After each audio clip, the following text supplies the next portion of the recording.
Matthew 20:18, Behold, we go up to Jerusalem, and the Son of Man shall be betrayed unto the chief priests, and they shall put him to death, and shall deliver him to the Gentiles, to mock, to scourge, to crucify him, and on the third day he shall rise again. Alright, now let's compare to what's written in Scripture to the forensic evidence on the Shroud of Turin and see if it matches up. No less than 7 forensic pathologists confirm without doubt that a genuine person made contact with the shroud. He was dead, he was mocked with a crown of thorns, he was scourged, and he was crucified, and there's no evidence of decomposition on the shroud, meaning that the body that was in there was not there very long, less than 3 days. We know for a forensic fact the man in the shroud was dead. The knees are in a locked position from rigor mortis. Who buries someone with their knees raised? Unless the body was in rigor mortis and you were in a hurry to get the body in the tomb. Just like the historical record, the burial of Jesus. There's a post-mortem side wound. That's a no-brainer. That means the person is dead. First stage of rigor mortis is what? The eyelids, the neck, and the jaw stiffen up. And you can see on the man in the shroud, his jaw is stiff.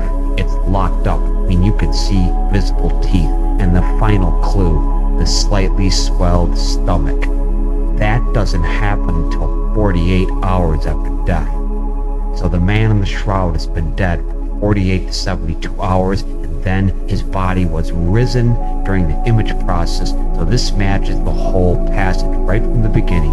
The man in the shroud, he's mocked, he's scourged, he's crucified, he died, and on the third day he rose. He was risen.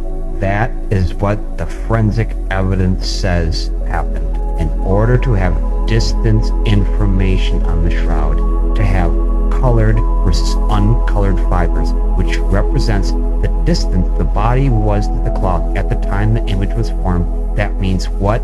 That means the body had to be raised off the ground. There had to be a separation between the cloth and the body, and that means risen. So the man in the shroud was risen after 3 days.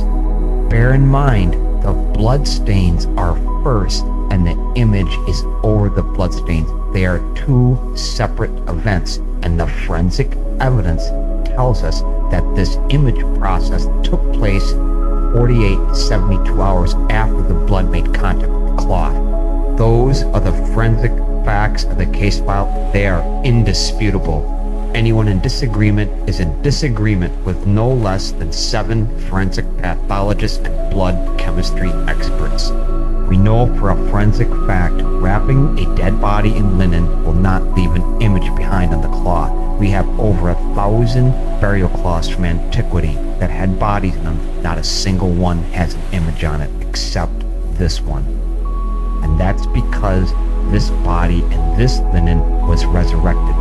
What this really is a 2 plus blank equals 4 type challenge, and only one answer fits.